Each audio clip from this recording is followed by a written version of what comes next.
Praise the Lord. ജീവജലം എന്ന പ്രതിദിന വാഗ്ദത്ത വചനത്തിലേക്ക് എല്ലാ സഹോദരങ്ങൾക്കും വേഗം വരുന്നവനായ യേശുക്രിസ്തുവിൻ്റെ അതിപരിശുദ്ധ നാമത്തിൽ സ്നേഹ വന്ദനം. ഇന്ന് 2024 ജൂലൈ മാസം 25-ാം തീയതി വ്യാഴാഴ്ച.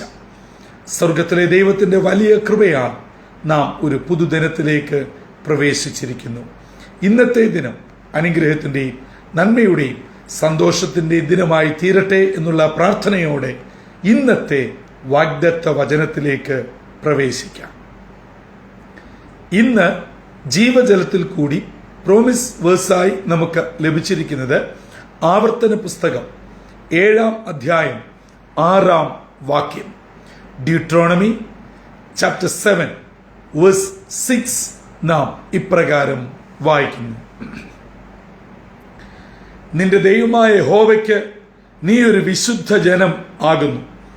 ഭൂതലത്തിലുള്ള സകല ജാതികളിലും വെച്ച് നിന്നെ തനിക്ക് സ്വന്തം ജനമായിരിക്കേണ്ടതിന് നിന്റെ ദൈവമായ യഹോവ തെരഞ്ഞെടുത്തിരിക്കുന്നു.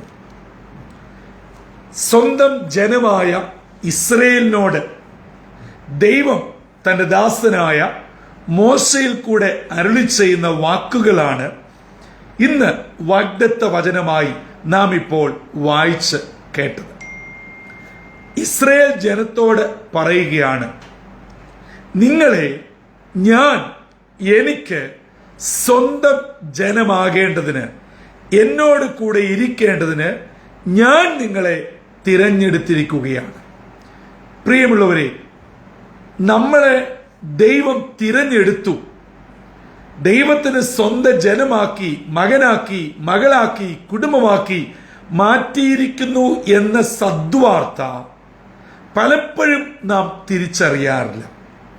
ഒരു പൊത്തുവരുത്ത ക്രിസ്ത്യാനി കുടുംബമായി, ഏതെങ്കിലും ഒരു സഭയുടെ അംഗമായി, നല്ലൊരു തെറ്റില്ലാത്ത ജീവിതം നയിച്ച് നല്ലൊരു ശവസംസ്കാര ശുശ്രൂഷ കിട്ടി ഇങ്ങനെ അങ്ങ് കഴിയണം.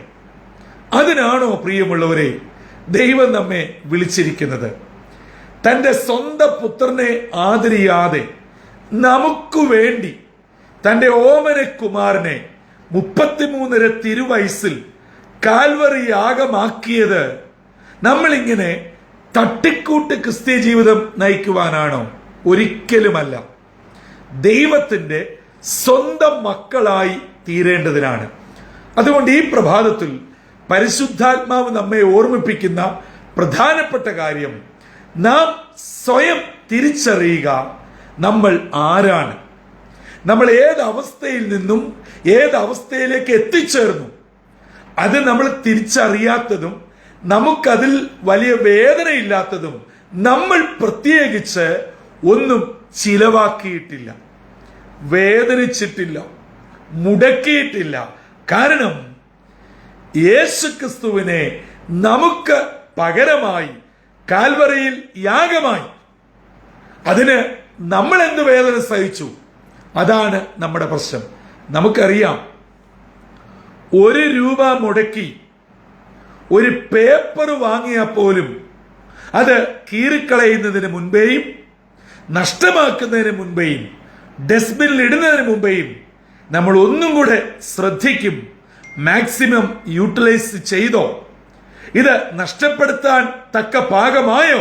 കാരണം അതിന് വില കൊടുത്തവർക്കേ വേദന അറിയുകയുള്ളൂ. പ്രിയമുള്ളവരെ, എന്നെയും നിങ്ങളെയും സ്വന്തമാക്കുവാൻ, തന്റെ മകനും മകളുമാക്കുവാൻ തമ്പുരാന് പ്രസാദം തോന്നി. നിങ്ങൾ സമയം പോലെ ഇന്നത്തെ വാഗ്ദത്ത വചന ഭാഗമായ ആവർത്തന പുസ്തകം 7-ാം അധ്യായം 7, 8, 9 വാക്യങ്ങൾ ഒന്ന് വായിച്ചു നോക്കണം. ദൈവം ഇസ്രായേൽ ജനത്തോട് പറയുകയാണ്, നിങ്ങൾ ഒരു വലിയ ജാതിയോ പെരുപ്പമോ ജനസംഖ്യ ഉണ്ടായിട്ട് ദൈവം തെരഞ്ഞെടുത്തതല്ല, മറിച്ച് ദൈവത്തിന് നിങ്ങളോടുള്ള സ്നേഹം കൊണ്ടും പിതാക്കന്മാരോട് ദൈവം ചെയ്ത വാഗ്ദത്തം ഓർത്ത് അത് നിവർത്തിക്കേണ്ടത് കൊണ്ടും മാത്രമാണ് അനുസരണമില്ലാത്ത, ദൈവഭയമില്ലാത്ത, സാഹചര്യമനുസരിച്ച് മാറിപ്പോകുന്ന നിങ്ങളെ ദൈവം തിരഞ്ഞെടുത്തത്.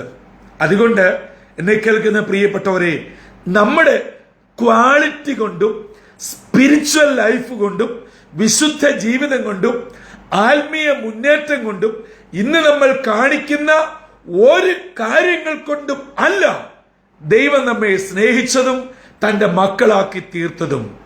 ദൈവത്തിന് നമ്മോടുള്ള സ്നേഹം, നമ്മുടെ പിതാക്കന്മാരോട് ദൈവം വാഗ്ദത്തം ചെയ്ത വാക്ക്, ആ ഉറപ്പ് പാലിക്കുന്ന ദൈവം.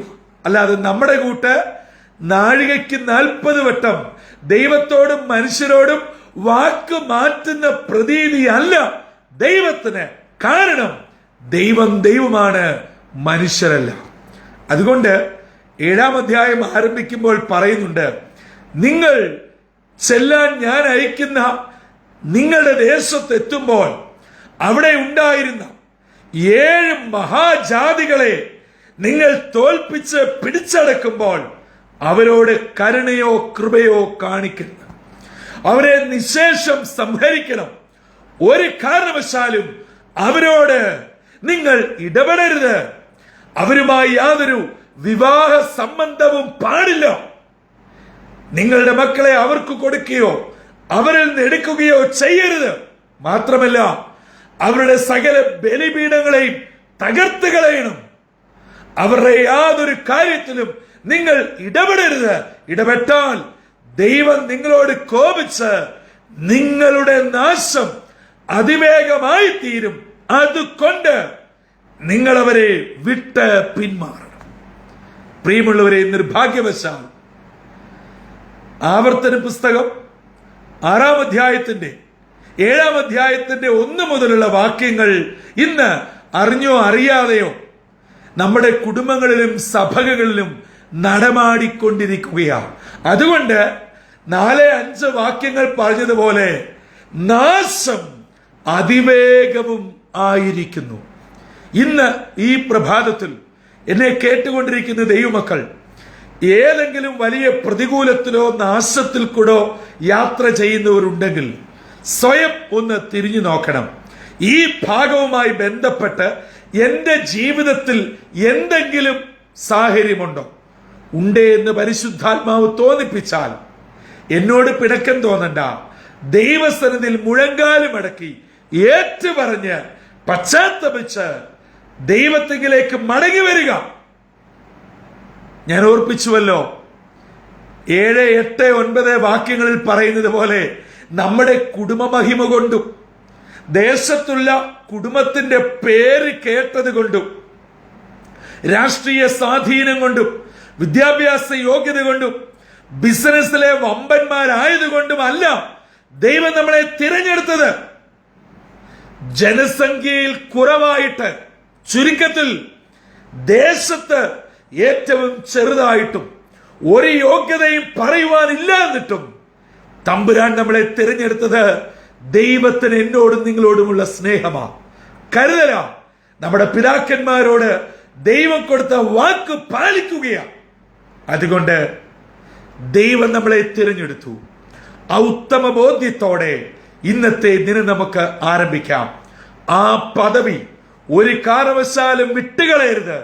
ജീവജലത്തിന്റെ ശ്രോതാക്കളായ എന്റെ മാതാപിതാക്കളെ, എന്റെ സഹോദരങ്ങളെ, ഞാനും നിങ്ങളും ആരാണ് എന്നുള്ള തിരിച്ചറിവ് നമുക്കുണ്ടായിരിക്കണം.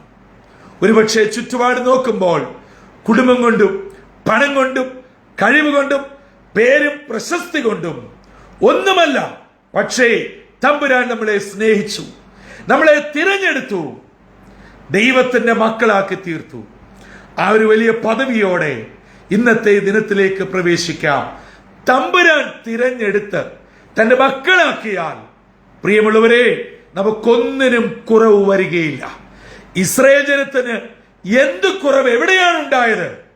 കുറവുണ്ടായെങ്കിൽ, പോരായ്മയുണ്ടായെങ്കിൽ, പരാജയം സംഭവിച്ചെങ്കിൽ അത് ഇസ്രായേൽ ജനത്തിന്റെ അനുസരണക്കേടും ദൈവത്തിൽ നിന്ന് അകന്നത് കൊണ്ട് മാത്രമാണ്. എന്നിട്ടും ദൈവത്തിന്റെ വിശ്വസ്തത അവരെ ചുറ്റിക്കൊണ്ടിരുന്നു. ആകയാൽ എന്റെയും നിങ്ങളെയും ദൈവം അനുഗ്രഹിപ്പാൻ, മാനിപ്പാൻ, ഉയർത്തുവാൻ മതിയായവനാ. നിങ്ങളുടെ കുഞ്ഞുങ്ങൾ ഈ ലോകത്തിന്റെ ഏത് കോണിൽ ആയിക്കൊള്ളട്ടെ, അവരുടെ ആവശ്യം എന്തും ഏതുമായിക്കൊള്ളട്ടെ, വിദ്യാഭ്യാസമാണോ, ജോലിയാണോ, വിസയാണോ, വിവാഹമാണോ, തലമുറയാണോ, ഭവനമാണോ, എന്താണ് ആവശ്യം?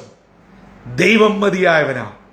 ഇന്ന് എന്നെ കേട്ടുകൊണ്ടിരിക്കുന്നവരിൽ ജീവിതത്തിന്റെ വിവിധ വിഷയത്താൽ ഭാരപ്പെടുന്നവരുണ്ടാവാം, വേദനിക്കുന്നവരുണ്ടാകാം, ഒരുപക്ഷെ ആശുപത്രിയുടെ അനുഭവത്തിൽ കൂടെ പോകുന്നവരുണ്ടാകാം.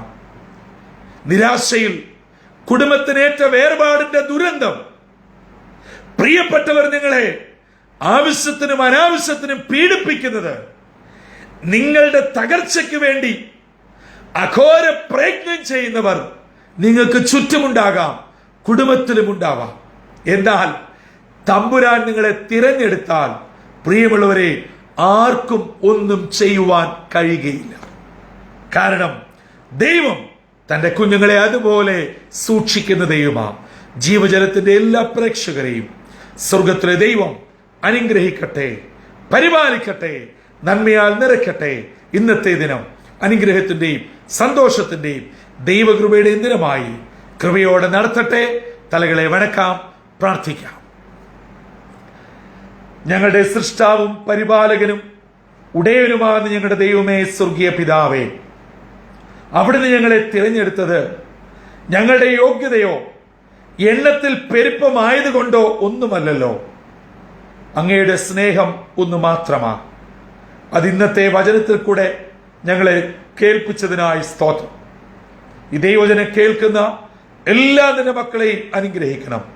ജീവിതത്തിന്റെ വിവിധങ്ങളായിട്ടുള്ള വേദനകൾ, പ്രശ്നങ്ങൾ, ഭാരങ്ങൾ എന്നിവയിൽ കൂടെ കടന്നു പോകുമ്പോൾ ഞങ്ങളെ പരിപാലിക്കുന്ന ഒരു ദൈവമുണ്ടെന്നും ഞങ്ങളെ സ്നേഹിക്കുന്ന ഒരു ദൈവമുണ്ടെന്നും ആരെല്ലാം തള്ളിക്കളഞ്ഞാലും ഞങ്ങളെ ചേർത്ത് പിടിച്ച് തിരഞ്ഞെടുക്കുന്ന ഒരു ദൈവമുണ്ടെന്ന് ഞങ്ങളെ ഇന്ന് കേൾപ്പിച്ചത് ഞങ്ങളുടെ ജീവിതത്തിൽ ധൈര്യവും പ്രതികൂലത്തിൽ അതിജീവിപ്പാനുള്ള ശക്തിയുമാക്കി തീർക്കണമേ.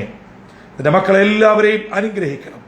ഇന്നത്തെ ദിനം സ്വർഗീയ നന്മകളാൽ നിറച്ച് ദൈവകൃപയാൽ പൊതിഞ്ഞ് അവിടുത്തെ കരത്താൽ വഴി നടത്തണമെന്ന് യേശുക്രിസ്തു മൂലം അപേക്ഷിക്കുന്നു.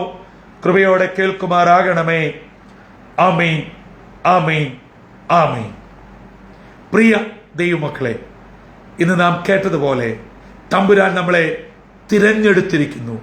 നമ്മുടെ ഒരു യോഗ്യതയും കൊണ്ടല്ല, കർത്താവ് നമ്മളെ തിരഞ്ഞെടുത്ത് സ്നേഹിച്ച് തന്റെ മകനും മകളുമാക്കിയിരിക്കുന്നു. ആ പദവിയിൽ അനുഗ്രഹത്തോടെ ജീവിച്ച് നിങ്ങളുടെ ഏവരുടെയും ജീവിതം ഏറ്റവും ധന്യമായി തീരുവാൻ സർവശക്തനായ ദൈവം ഇടയാക്കട്ടെ. അതിന് ഇന്നത്തെ വാഗ്ദത്ത വചനം നമ്മെ ഒരുക്കുകയും ചെയ്യട്ടെ. കർത്തൃ ശുശ്രൂഷയിൽ നിങ്ങൾക്കൊപ്പം brother Santhosh Kodukulanji. God bless you all.